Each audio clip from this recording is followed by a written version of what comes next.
নমস্কার বন্ধুরা, আশা করি প্রত্যেকেই ভালো আছেন।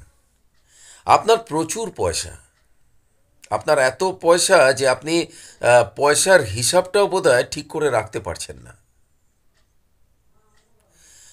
পয়সা আপনার কাছে আছে, পয়সা থাকা ভালো, কিন্তু পাশাপাশি আপনার রাতের ঘুমটা সঠিকভাবে হচ্ছে তো?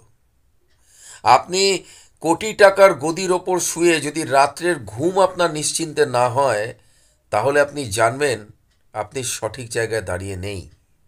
ওই পয়সার কোনো মানে নেই যদি আপনি রাত্রের ঘুমটা সঠিকভাবে নিশ্চিন্তে না ঘুমোতে পারলেন। অসৎ উপায়ে রোজগার করছেন হয়তো, তাই রাত্রে হয়তো আপনার ঘুম আসছে না, আপনাকে ভাবাচ্ছে, বিভিন্ন রকম চিন্তাভাবনা আপনার মাথার মধ্যে আসছে। রোজগার একটু কম হোক, পয়সা একটু কম থাকুক, রাতের ঘুমটা যেন নিশ্চিন্তে হয়, তাহলে জানবেন আপনি জীবনে ঠিক আছেন।